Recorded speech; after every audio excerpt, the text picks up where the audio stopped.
Welcome back to the Torque Test channel. Many of you probably already know this, but we don't have a Patreon. We do get asked that question. We don't have channel memberships on the channel. We don't accept super thanks. We don't have buy me a coffee. We don't accept free samples. And we don't take pre-market samples to get tools before they come out. We also don't have product placements, sponsorships, or integrated ad breaks in our videos. What we do have is YouTube. YouTube gives us money for you guys watching. That's our main source of income. We have affiliate links, and we have Etsy. So Etsy is where we have our rankings, almost 1,000 tools, 300 impact wrenches, and the primary income, 5-10 times what these are is YouTube. So if you're doing that, you're watching our videos. Awesome. You guys are doing that in full force. It's all we could ever ask for. Really appreciate it. But we also have on Etsy our rankings, and it's the only other way to support the channel outside of just buying tools that you want to buy to begin with. Now, does not taking these things make us super cool then? Well, no. You can have a very good, successful tool channel by taking and accepting some of these, if not all of these things. There are plenty of examples out there of very well-run tool channels. This is just how we decided to do ours. Recently, YouTube offered us $2,000 to set up YouTube channel memberships as a bonus just to turn them on, and that was enticing. But instead, we decided to invest time and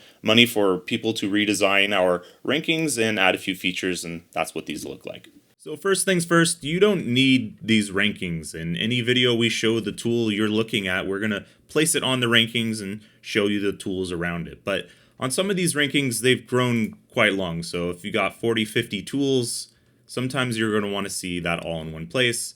And that's this. It's got a new layout, new design, looks fancy. It's got an index. You can see where all the different tabs are listed here by type of tool they are.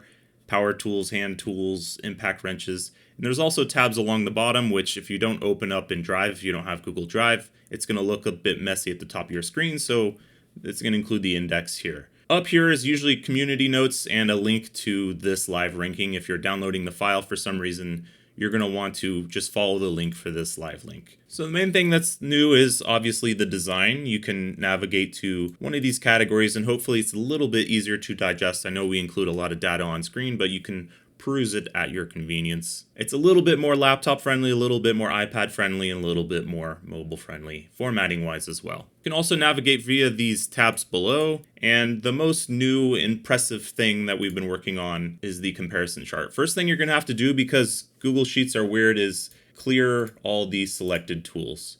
So that's a recommendation up here. You clear the models, and then after that, there are over 210, but we preload 210, and then after that it gets a bit slow. But you can search in here for, let's say you want to find a DeWalt DCF 900.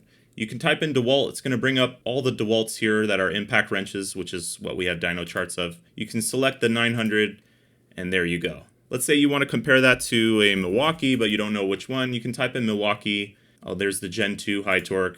I also want to do the Gen 3 high torque. So they're all charted here. You can click on them, see their various data points, see their totals, see their peaks.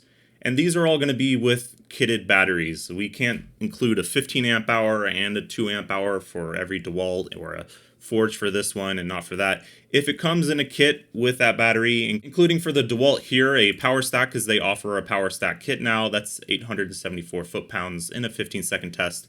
These are all 15-second tests. You can add hundreds of models of data if you want, but it's going to get a little bit busy on screen, just like that. Search for it, scroll for it.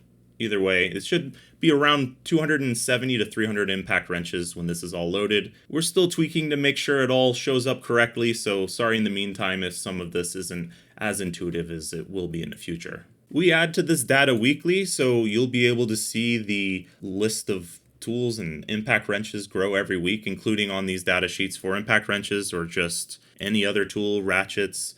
We add to the bottom or wherever they do place within these each time we make a new episode. Then lastly, we've been adding these comments and notes, mainly these notes because they move around with formatting for different tools and different test processes. For example, you can see some additional info on how a test is done for driving speed and impact drivers here. Or for example, like on these high torques, notes about the impact eating up sockets, us figuring out who it's actually made by, other details that we find relevant to you. And then we also include store links for the HiTorx here, as well as the video was originally posted in. If this ends up being annoying for you guys, we'll probably not expand it, but let us know. That's about it. The beauty of this whole thing is that it is a live ranking. As we make changes and improvements in the future, you'll still have access to that. Appreciate you joining us. The link for all this is below, and thanks for watching.